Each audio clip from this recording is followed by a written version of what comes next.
Welcome to the Warzone Wrestling Podcast. I'm your host, Brad Pedersen, joined as always by my furry little friend, Damien. How the hell are you, sir?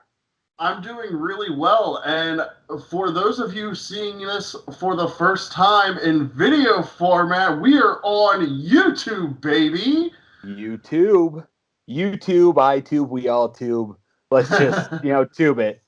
How's Yeah, that we for you? tube it, baby. I mean, hey, you know what?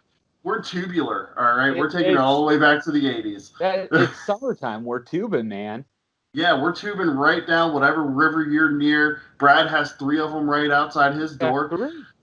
I have the Susquehanna right out in my backyard, pretty much. Well, Yeah. backyard and 20 minutes away, but whatever. But yes, we are going to be not only seen by you, but heard by you as our faithful listeners on the podcatchers. Hopefully are tuning in as well. Thanks for listening in. This week's NXT overall slowed down after what could have been the best NXT of the year so far. Last week was on fire. This week was smoldering.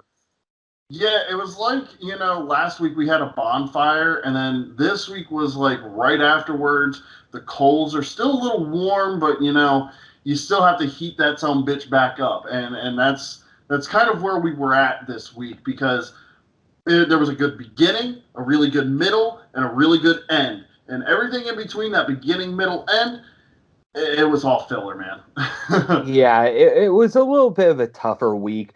I think it might have been because last week was so in fuego that, it's hard to follow a show that's just that damn good. But yeah, let's get right into it. We're going to start right from the absolute top of the show.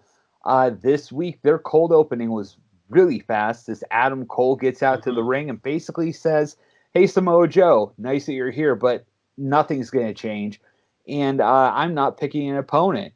And we got a very surprise appearance from Carmelo Hayes, who said if anyone's going to change his mind, it's going to be it's going to be him. And he brings out the phrase ruthless aggression a la John Cena, slapping Adam Cole, and then it just immediately started the match. Tell me your thoughts on this match, Damien. I was really high on this match. I thought Adam Cole played one of those like perfect WWE heels. Okay, he had the long heat segments, and then Carmelo Hayes had that flashy offense that was able to come through and really excite the crowd that was around him. I really did like Carmelo Hayes in this match. The springboard clothesline that he hit on Adam Cole right off Jump Street was absolutely fantastic. He gets a lot of height. He's very athletic. For those of you that don't know, his indie name was Christian Casanova. So I thought he was Casanova of the ring here. I thought he looked absolutely tremendous. Cole is very good at being a Randy Orton-esque heel. Okay, Mm-hmm. and when I say that, he's I think almost better at the move set, but he hasn't nailed down the character 100% like Randy Orton has as a heel. So I feel like they kind of off balance each other and or offset each other and balance each other out in a way, and that's really high praise for Adam Cole for me to be saying that he's probably like the next Randy Orton, but I think that he is so good at storytelling that you believe everything that happens in the match. There were a couple near falls from Carmelo Hayes. I think one of them was off of the massively high jump. I think it was like a code breaker that he hit onto Adam Cole. And then right near the ropes, he had the legs hooked, sitting on Cole's chest, 1, 2, and a big kick out by Adam Cole. I thought that was a really good spot. And then obviously Cole at the end picks up the win with a Panama Sunrise, pinning Carmelo Hayes in a very, very emphatic fashion. Absolutely. And as a big fan of Alan Cole myself, to see Carmelo Hayes performing like he was, I was actually kind of behind Hayes in this one. I Mm-hmm. was really sort of hoping for that surprise win. Adam Cole, I think, can take it. But to lean into that Randy Orton comparison that you were talking about earlier, Adam Cole playing that psychological game, just sort of slapping Hayes around and saying you're nobody, you've got nothing, you're nothing. It was a lot of good mind games being played there. One of the things that really impressed me with Hayes, and this is just a really minor thing, but he was whipping off some really quick punches right into the gut of Adam Cole. There were a few times where he put 2 punches out in the time most people would put just 1. He has some fast hands. He has a lot of good moves. There is a lot of upside to this guy, and hopefully we'll get to see a lot more. For them to allow him to come out and basically do the ruthless aggression thing that we saw John Cena do when he debuted many, many moons ago. I mean, before Damien could probably even walk. Oh, no, hold on. You're just a little guy. I was like 7 at that point. Okay, so you could wipe your own ass. Good for you. Yeah, I was in grade school. There you go. But just to see him get that opportunity to come out and use one of the most pivotal lines in modern WWE history, I thought that was a really good endorsement. And obviously somebody in the back also thinks very highly of this guy. I mean, he has the look, he has the physique, he has that it factor. And when he was throwing off some of those punches, especially at the beginning of the match, he looked like The Rock because he had those like big looping like slap punches that Rocky used to throw. And I really liked that little touch to him because you see a lot of people throwing the same kind of forearms, same kind of punches. And when you have something that kind of sets you apart, like I said, he has that big loop to his right hand and he's coming across and hitting him right across the neck and right across the face. It looks different and you kind of cock your head a little bit and you're like, oh, okay. But the other thing that I really liked about Carmelo Hayes in this match, there was a point where Adam Cole had him in a submission. I think this was 4 or 5 minutes into the match. I think it's right after the first commercial break. But it's not very long into the match. And Carmelo Hayes gets to the bottom rope after a submission. And he gets frustrated with Adam Cole. And instead of, like, just selling the submission itself, like just selling the submission, he sells the submission, but he's also like punching back at Adam Cole as Cole's like getting up. He gets like 4 shots in on Adam Cole as he's getting up, and then Cole comes over and like kind of kicks his head down, like, come on, what the fuck are you doing? But like he really did kind of get a couple shots in, and he was doing that throughout the match constantly, finding ways to pick his shots and hit Cole. And I love that because if you're going to make this look real, if you want professional wrestling to look real, you don't want to just sell all the time. You want to be able to get those shots in. Because if you're in a real fight, I'm sorry, if somebody has me in a chokehold and they give it up and they're like, okay, are you done? I'm still going to throw off a couple shots because I'm pissed off.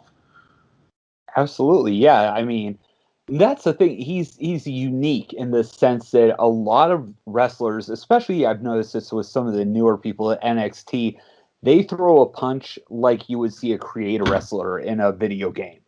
All their punches look exactly the same. It doesn't matter whether you're playing as Yokozuna or you're playing as Cheeseburger from Ring of Honor. They're all going to throw the same punch, and that's not realistic. It's nice to see that little bit of difference in this guy. So I think Carmelo Hayes is definitely one we've got to keep our eye on. And, even in a losing effort, I think this was a star-making performance. Yeah, I think so too. I didn't get to see his first performance when he challenged Kushida. I want to go back and watch that. I heard it was absolutely fantastic. It was very good. And as a big of a Kushida mark as I am, I'm very excited to see Kushida work his way around a high flyer like him. Yes, Kushida versus Carmelo Hayes. It's definitely a very must-see match. It's a lot of fun. It's very quick. It's exactly what you expect, and sometimes exactly what you expect is the best thing to get. It's a very good match. Especially lately, because like it seems like there's so many wrestling companies that are doing swerves just for the sake of doing a swerve. So like sometimes getting what you're getting is good enough for me. Yeah, that's the swerve in itself now. Absolutely. And the one thing that I'm going to say is immediately after this leads into one of my bottoms, and it sucks because I love 2 of the competitors in this match, but the other 2, God, they don't do it for me. And that is Io Shirai and Zoe Stark taking on the Robert Stone brand of Aaliyah and I can't even remember the other girl's name. Jessica Maya. Yeah, Jessie Kamea. That's how much of an impression that she's left on me since coming in as Robert Stonebrand. I I will hate say this this match. match left such an impression on me that I didn't even include it in my bottom. I didn't include it in my top. It's just in It my, was there. yeah. I mean, it's there. It was in my bottom because I love Io Shirai. I love Zoe Stark. If you've listened to our podcast, you know how much I love Zoe Stark He and how really much. does. Yeah, I do. I think she has the most upside of any woman on that roster right now that hasn't held a championship. Truthfully, and I mean the women's championship, not the tag titles, the women's championship. I think she has more upside than Shotzi Blackheart. I think she has more upside than Dakota Kai, Tegan Knox. I think that Zoe Stark is legit, and I think that she could be the next face of the women's division in the next 3 to 5 years on Raw or SmackDown. I truly believe that, and her and Io Shirai should make a really fun tag team. And then you have the Robert Stone brand, who nobody cares about. And I knew the finish of this match, and it went way too long. Robert Stone brand is a job squad. They do the job. Why are they out here for so long in this match? It should have been a quick 1, 2, 3, hit all the big spots, take it home. Yep. Everybody get your shit in that's on the winning side, that is, and Yeah. then move on, because really that's all we needed. This should have been just a storytelling device to move this forward with Zoe Stark and Io Shirai, because we got a little tease of the storytelling before this match started, where Io basically tells Zoe, "I respect you, but I don't like you." So, I think that we're going to get that type of a tag team from them, and it's always good for storytelling. The other thing that bugged me about this match, other than there wasn't anything super memorable in this entire No. match, was the how should I say it, bedlam, I believe is how Mr. Regal would say it after the match, when it was just, hey, this tag team's here now, hey, this tag team's here now, hey, this tag team's here. It's It an just opening promo for Money in the Bank. It's it, just it it's pretty much setting up Money in the Bank or Survivor Series or something like that to qualify. It's like a qualifier match or like a qualifier promo where there's 17 guys at the opening of Monday Night Raw, each cutting a 45-second promo that's been previously written for them. And that was the other thing. I tweeted it out on our @Warzone Pod Twitter account. You should probably follow that. But you I should tweeted it definitely follow out that. from there that Shotzi Blackheart looked like a fucking dweeb because of WWE scripting. She's like, why don't I make you remember that we beat you? And by make you remember, I mean kick your ass. And I'm like, come on. You couldn't Okay, script that any better. that makes me happy. I'm not the only person that was my one big note, was Shotzi Blackheart looked like kind of a loser in this, because she came out basically like, it almost like a little kid just being condescending and trying to be arrogant and edgy, Mm-hmm. but coming off as a wiener. Yeah, and that's what it looked like to me. It looked like she was just coming off as a dweeb, and Hmm. just for the sake of trying to sound cool. And Shotzi Blackheart is already cool. She's already cool. See, I think she walks the line between being a cornball and cool. Like, She in does. the ring, she's great, but when you let her talk, or even with her welcome to the ball pit and all that stuff, maybe it's just me being an old man as I am, which, look at this baby face if you're watching on YouTube. I don't think I'm that old, but it just doesn't resonate with me. It's just a gap, I guess, between generations. Well, it's not even that because I think her presentation can be cool. Like with the tank when she was first coming out with the tank and running over Robert Stone. That's cool. That's funny. It's cornball, but it's cool. But she's definitely embraced that werewolf thing that they're doing with her. And if that's the case, you got to lay off the cornball. If Yeah. you're gonna make her embrace this supernatural werewolf character and Ember Moon as this vampire character. Kind of do what they did with, I don't know if you were watching at the time, but what they did with Winter in TNA back in 2010, where she was like a legitimate vampire and had Angelina Love underneath her thumb, and she was like holding it over her like she possessed her, and it was definitely one of those things where I think you can make this work if you're going that way. But if you're going to go cornball, don't bring that kind of stuff into it. Let them be goofy baby faces like Breezango, where they're over, they can work really good matches, but at the end of the day, they're cornball. Like, you got to find this designated position for them. Agreed. Absolutely agreed. And I think we've already given this match a lot more time than it deserves. Agreed. But just to keep with the flow of things, I'm going to go right back up to a top. A match that I enjoyed so much more than I expected was Johnny Gargano and Austin Theory taking on Pete Dunne and Oney Lorcan.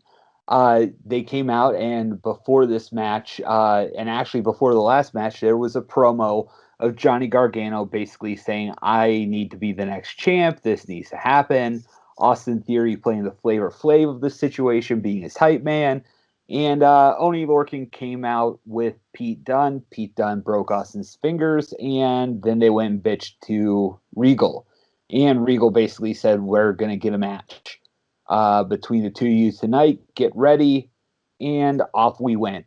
This match was a lot of fun, and it sort of served to me as a reminder of why Johnny Gargano is Johnny Gargano, why a lot of people would put him in that spot Sami Zayn was in for a long time, as sort of the heart and soul of this brand. The guy that puts on a hell of a match no matter what shit is handed to him, he will go out and he will deliver. That's his role. And he did it so well tonight. Damian, what are your thoughts on this match? For the first 5 minutes, I wasn't into it, okay? I'm going to be honest, because I was like, okay, it's two heel teams. That, like, one's a cornball heel team and the other one's super serious, super macho, Pat McAfee brand, whatever.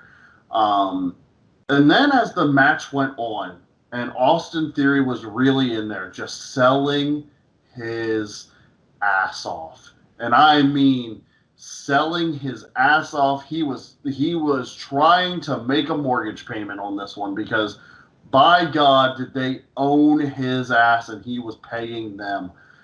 Oney Lorcan and Pete Dunne were working over the fingers, working over the left arm, really like maneuvering themselves in that joint manipulation tactic with Pete Dunne, and then the bruising offense of Oney Lorcan. It was insane.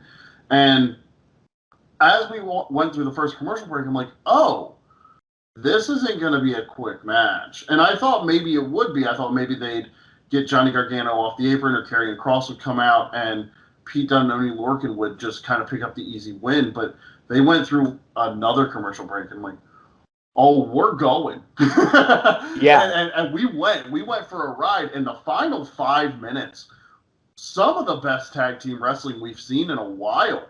I mean, these guys were all on time, all on point. I thought it looked tremendous. We got Johnny Gargano picking up the win with one final beat, the slingshot outside in DDT to Oney Lorcan for the pinfall. And I thought it was absolutely fantastic. We'll get into the post-match then, I'm sure. But I thought that all four of these guys worked really hard. And this is what I mean when I say I love a lot of the tag teams in NXT, and this is why Tommaso Ciampa and Timothy Thatcher don't do it for me. Sure. Pete Dunne and... Sorry, go ahead. No, I was just going to say, can we just talk about, once you make your point, how beautiful Johnny Gargano's slingshot is? Oh, it's absolutely fantastic. He has it timed out so well. Even when he misses it, when they counter it, it's perfect. Yeah, it's always fluid. And the only thing that I was going to say with Timothy Thatcher and Tommaso Ciampa versus guys like Pete Dunne and Oney Lorcan, who have a very similar style, but two polar opposite people, where Pete Dunne has a lot of joint manipulation. He's very bruising, but he will also get you into different positions and different kind of maneuvers, whereas Oney Lorcan's just like, I'm going to stand you up, I'm going to clothesline you, and I'm going to keep doing that. That's what I do. And so when you have Tommaso Ciampa and Timothy Thatcher, who are challenging for the NXT Tag Team Championships at Great American Bash against MSK, I would much rather see Pete Dunne and Oney Lorcan in that match right now. I thought that they looked a lot better than what Ciampa and Thatcher do. They looked a lot more polished. They just meshed, and they had a reason to be together. Mm-hmm. It wasn't just a, well, we're here, so let's do this situation. They actually made sense together. Right. So yeah, it's such a dichotomy. Like, I know dichotomy is not the word that I want, but it's such like a juxtaposition when you get down to it, because why are Tommaso Ciampa and Timothy Thatcher a tag team? They should be facing each other. that's true. Yeah. And I think that those two facing each other would just be fantastic. I would really enjoy that match. It could be just one hell of a great match, but I think it's going to be held off a while until we get to it. I think we might even wait till Royal Rumble weekend to see it, unfortunately. I would not be surprised, but let's move on again. I'm going to go right into my bottom. I know this is on your bottom too, because this happened after the last match, and that was the Frankie Monet match. Oh, boy. This was bad. This was bad, man. Like, Frankie Monet didn't come out looking good. The girl she was facing, I don't even remember her name. She did not come out looking good. Elektra Lopez. And the only reason I remember that, other than my notes, is Daredevil's on again, off again flame is Elektra. And I love Daredevil. So fair enough. There's Yeah. that. I don't know. Like, I don't know if they didn't have chemistry or if I just didn't care. I love Frankie Monet. I think she's super talented, and I think that she has a very good presence in that ring. But something hasn't clicked for me with her for the last couple of weeks. Whether it's her promos, whether it's in the ring, her two matches. I wasn't impressed with either really. I think that she needs to have a feud. And I know we said that with LA Knight, because LA Knight kind of had the same issue. And where both are really talented, both are very good on the mic, but they need that feud to sink their teeth into. I think she has the TNA bug. And let me explain why I think the TNA bug is. I think that you get these people coming in from TNA, they have so much experience. TNA sort of lets them do their own thing, but they just don't click right away in NXT or on WWE TV because they're in a much more controlled environment. And WWE is sort of reluctant to let them do what got them to the dance. It just is holding them back. I mean, not that Jackson Riker is setting off any, major, flames or anything on Raw, but you're seeing Jackson Riker just not doing his thing. But in TNA, he was a lot better. There's just that disconnect, and it's the TNA bug. Yeah, he was Gunner in TNA for people that aren't aware, and I was a massive fan of Gunner in TNA. Yeah, but now that he's on the main roster, he's going to have a strap match with Elias and hoop-de-damn-do, and Monday he was whipping himself across the back like a psychopath, and just that strap match will go contrived. That strap match will go 4 minutes. Jeff Jarrett will come out to save Elias and hit Jackson Riker with a guitar. We'll get another fucking match out of it next week. Monday Night Raw is so contrived and so bullshit lately. I don't even pay attention anymore. Like, I know they had the Money in the Bank qualifiers this past week. I don't even know who's in it. In a way, I do it, I guess, to sort of punish myself for watching too much wrestling by watching bad wrestling. I mean, and that's not a shot at the performers, but like it's a shot at the WWE creative team. Yeah, and like they had a Hell in a Cell match last night, and I honestly believe it was just because they sent their workers home early to have a nice night with their family after the pay-per-view, and just sort of like, well, it's there. Let's do something with it. Yeah, honestly. But back to the Frankie Monet, Elektra Lopez situation, something that really, really took away was this new lady, Elektra Lopez, got a lot of offense in, which I didn't think she should. And then something that really, really bugged the holy hell out of me is she gives Frankie a couple hard shots ahead. a boot, and then she follows it with several elbow drops. But then afterwards, she stands up and dances around like a weirdo and lets Frankie recover. What the hell is that? I mean, I know we've seen them do it with other characters, but if this is your first impression, that's not an impression you want to leave. Yeah, and even Wade Barrett called it out. Like, why would you stand up and start? This isn't the time to do that. And like, I think that's one of the biggest things for me too. Is like, I get where you want to have wrestlers get over, and I get you want to get them to do like these poses and these like kind of like these dances and stuff like that. We see it in wrestling all the time. But in a real fight, you're not doing that. And I know I keep bringing up the real fight aspect, but that's what wrestling why I lost fights. Because after I'd punch somebody, I would stand there and go, hey! Yeah, I'd flex on them, Like, yeah. No! Like, if you saw that on YouTube, not impressive. No, it's not. It's not at all. I mean, I ain't got shit there. But nothing. What bothers me by this is that I'm sure both these women. I'm sure Elektra Lopez is super talented. I know Taya Valkyrie is super talented, but this WWE system, it just becomes so contrived. Agreed. And I'm going to come right out and say it. I think that the Frankie Monet situation is a case of Eva Marie if she could work. Yeah. I mean, it's flat out Eva Marie where she's so obsessed with character work and just being the frou-frou, look at me type of person that I just think they're missing the point. You need to have her go in the ring. She can go. Let her go. Let her be. And for God's sakes, take off the John Morrison boots. We all know they're married. You don't have to put subtle little hints. Yeah, I saw that too, and I was like, ugh. But I mean, John Cena said it best, like a broken needle, man. You're missing the point. Yep. And if you haven't seen John in the Suicide Squad trailer that dropped today, he's funny in that. I will just say Peacemaker is going to possibly be one of the best DC characters on the screen. But yeah, back to NXT. I agree. I'm very much looking forward to that. But let's get away from the bad because this match already had way more topic. Way too much of us talking about this topic than deserved. And so let's go to the main event, which was my last highlight. Outside of Hit Row got a win tonight over Everrise. Just throwing it out there. Just making sure. I was going to say Hit Row was actually my final on the tops. Oh, okay. Go ahead. By all means.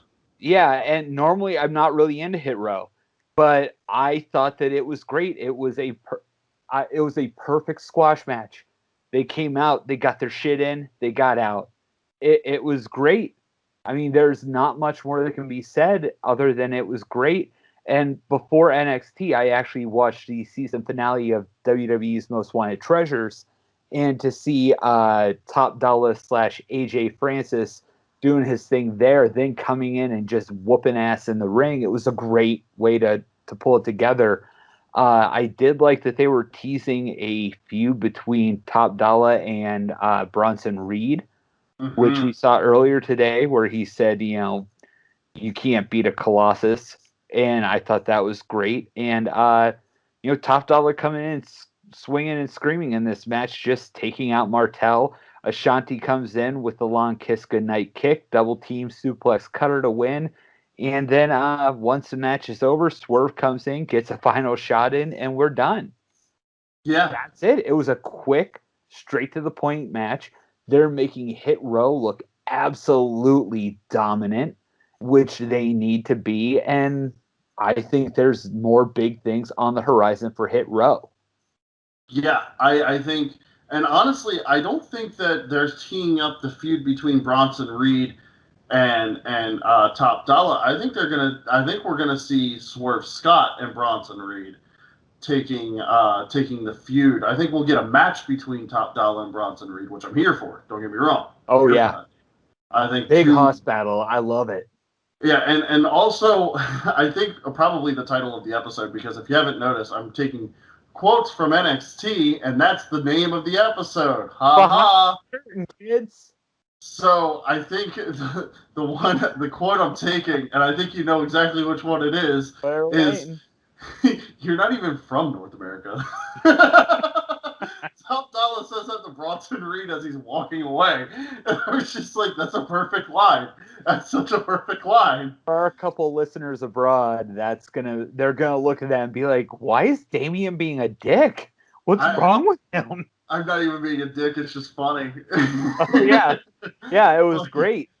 But So yeah, we're gonna I end this sucker on your top three, your final one, which was only an honorable mention on my list.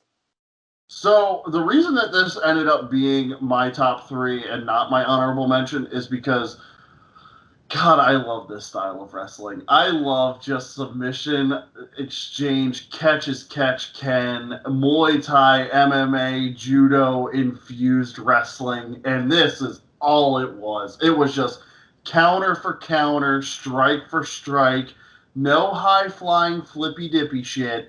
It was all just hard hitting work. My favorite spot of the match was when Kushida hit the hammerlock suplex onto Kyle O'Reilly on the apron. Oh my God, it was fantastic. Both these guys they just literally traded submissions all match. That's literally what it was. Yeah, and that's actually why it made my honorable mentions. I'm fine with this match every once in a while, and this was the every once in a while. We haven't really seen this a lot on NXT lately, Mm-hmm. but it's not for everyone, and Oh, it's not. it's definitely not for everyone. And I think that some people might be disinterested. And the other thing that really bothered me since winning that cruiserweight championship, Kushida has been on, I believe, a 15 match winning streak. He had a hell of a streak going. Yeah. And unfortunately, that streak is now over. And I think that winning streak does more for Kushida than this win does for Kyle O'Reilly, which I think this match could have, gone to a schmoz finish, and I would have been fine with it because it saves that streak and it doesn't let Kyle O'Reilly lose. See, I didn't hate this, and here's why. Because NXT doesn't do fluke wins very often. And Sure. Kushida could have said, and literally they said it. Kushida got caught. Literally, what it was. He had Kyle O'Reilly. I think he was in the hoverboard lock. Yes. He had O'Reilly in the hoverboard lock, and O'Reilly just back rolled up, grabbed both legs, and hooked him 1, 2, 3, and he just got caught. And I think that's okay. Honestly, just like in ML, like in baseball or football. I mean, every year we saw Tom Brady face the Miami Dolphins every year, and what happened? Somehow the Dolphins fluked their way into fucking winning a game, Mm-hmm.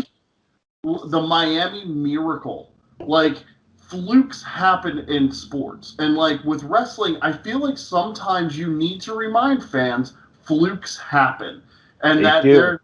and like I think it was a great way because the the hoverboard lock wasn't like broken out of. He overcranked and O'Reilly took advantage. So it doesn't make the hoverboard lock look weak. O'Reilly doesn't bury his finisher by Kushida kicking out. He doesn't beat Kushida 100% clean because he doesn't like he does, but he doesn't in a way, and it just caught him off guard. And it's one of those things where it's like even Mike Tyson was caught off guard in his prime. It happens.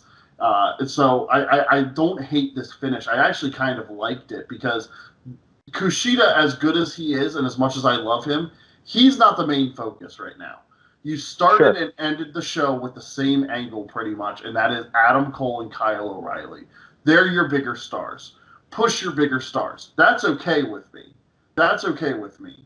But it's when Kushida loses to like a Leon Ruff Yeah. or something like that. That's where I'd have the issue. Sure. And so this match, we get the ending that we discussed, but we also get a swerve, and the swerve is not exactly what I'm going to explain right now, but we do have Adam Cole come out and attack Kyle O'Reilly, and they brawl throughout the CWC. But the swerve is the Diamond Not hit Mine, row. not Hit Row. Wow, talk about a momentum killer right there. I was going right down the hill. You threw a log from my bike and I was trying to wait for you to take a breath. I was like, come on, just breathe, just breathe. I'm like an auctioneer talking about this shit, man, and sold to the guy. But yeah, actually, we get the swerve. Go ahead, I took a breath for you. No hit row. Of the Diamond Mine coming out and attacking Kushida, and we have them all hooded at first. We get 3 members, and we come to find out that the Diamond Mine is Tyler Rust, Roderick Strong, and Hideki Suzuki. I believe I butchered the shit out of his first name. So you were so close. It's Hideki. Hideki Suzuki. And they are led by the mastermind, Malcolm Bivens. And so... Malcolm Bivens! And I'm really excited to see where they go. I think Malcolm Bivens is one of the best kept secrets in NXT. Yes. I think that with him leading these guys that don't talk real well, I think that, we've got something here. And it's continuity because Malcolm Bivens leading a group attacking Kushida. Who did Kushida beat in an open challenge that Malcolm Bivens got for his client Tyler Rust? Back 3-4 months ago, Kushida wrestled Tyler Rust and he lost, and Malcolm Bivens was getting him that match because he was the diamond in the rust at that point. And now it comes full circle because now Roddy is the one leading the charge. And Tyler Rust is right there reaping the benefits. And I loved this. Now, there is some speculation that Hideki Suzuki is actually going to be called Nikita because WWE filed that trademark. Okay. So just making sure that everybody knows he might not be Hideki Suzuki. He might be known as Nikita. I thought that they completely forgot about the Diamond Mine. Or the Diamond Mine. Because I tweeted it out. I was like, did they just forget? Because we were in the main event, and I was like, well, maybe they'll come out after the main event. And then the Cole O'Reilly thing happened, and I'm like, okay. Oh, shit. Okay, there they are. Yeah, I thought it was a great way because I saw that tweet, and I was like, you know what? That little guy with the beard is right. They might have forgotten them. Look at you all fuzzy. See, now you can see why he's my fuzzy little friend. But I was very, very much expecting them to not show. And then when they did show, I would have actually been fine with them keeping the hoods on and not finding out exactly who's under the hoods until next week. But they revealed them, and I'm very happy with how this turned out. So I've always been a Roddy fan. I just, know he has some shortcomings in the talking, but the guy in the ring is damn near flawless. So let's see him go with somebody who can talk for him. Well, and we said that. We said a while ago when he quit, he's going to come back with a manager because he needs a mouthpiece. And look at what happened. He comes back with one of the best mouthpieces in the game right now in Malcolm Bivens. And if you don't get that reference, watch Up, Up, Down, Down. And I'm really hoping that we see a 4th member add to this group because Marina Shafir took off with Roddy when he left. And we have not seen hide nor hair of her. And out of that group, aside from Shayna Baszler, she could go. Jessamine Duke was a little bit, meh. But Marina Shafir could go. Yeah, Duke's absolutely. not even with the company anymore, I don't think. But no, she was let go in that last round. Okay. So the only other thing that I would say is I could also see once he's ready. We've been seeing a lot of hype about him. He follows both of us on Twitter. Parker Boudreaux. This would be the perfect place for a Parker Boudreaux. Yeah, the next big thing. Yeah, I mean, the dude looks like Brock Lesnar. Like, legitimately looks like Brock Lesnar now at 22. He's jacked, and he looks the part. He is a brick shit house, and that brick shit house is ready to just tear things down. But with that, that covers our June 22nd episode of NXT. Damian, let's tell them what we got coming down the pipe. It's a special thing. Yeah, we have a couple things coming down the pipe, actually. First off, 4 new merch designs are up on our store. Please follow the link that is pinned to the top of our Twitter profile. Also, you can see the poster right there in the corner of Brad's screen. You can get that luchador design on a tank top or t-shirt or whatever. It's our summer sale. We have a sale going on the store on the 4 new designs right now. So get them while they're hot. Get them while you can. All of that goes to us, and we will be releasing more and more as the summer rolls on. Yes. But also, we have a brand new thing that we kind of started the YouTube channel for. The YouTube channel came about. We've been talking about it for a while, but now we're actually getting around to it because we're going to be doing interview series, and we're going to be calling it Trading War Stories. It fits the brand, per se, as a little bit of a peek behind the curtain. But yeah, it's for the brand, as Pat McAfee would say. We're going to call it 35 cents now. We're calling the series Trading War Stories, and we're going to try to interview anybody that's involved in the wrestling business right now. If you're a podcaster and you hear this and you want to come on and shoot the shit with us, we'll have you on. If you're a worker and you want to get your name out there, we'll have you on. Referee, we'll have you on. Valet, we'll have you on. Whoever. If you own Ring of Honor or used to be the head booker of Ring of Honor, Kerry Silkin, looking at you. We could obviously make that work, but or Mr. Levesque, since we know you listen. Yeah, you know what? Mr. Levesque's always listening. He steals our ideas. Bro. If you want to see our first episode, it will be coming out in audio form as well. But it's better to see it, at least this one, because we'll be interviewing people. You won't just have to stare at our ugly mugs. You'll be able to see it somebody else's ugly mug. But our first episode is going to be a friend of mine from my wrestling days. He is the former Susquehanna Wrestling Organization Unlimited Champion. He is the current Triple WA High Impact Champion, I think is what they call it. I think. I haven't done all my research yet. But his name is Merrick Miami. He used to go by Leo Sweet. A really good friend of mine just challenged Matt Cardona to a match a couple weeks back. So we're going to talk to him about that and his actual real-life fandom of one Matt Cardona, FKA, formerly known as Zack Ryder.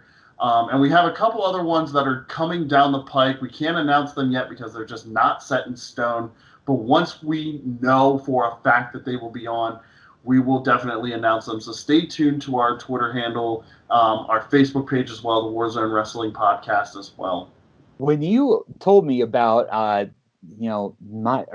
say his name again because I'm horrible. Merrick Miami. Merrick Miami. When you told me about Merrick Miami challenging Matt Cardona, you said basically in this text we had, oh, he's challenging Matt Cardona. And all I could think was, holy shit, Damian knows Nick Gage.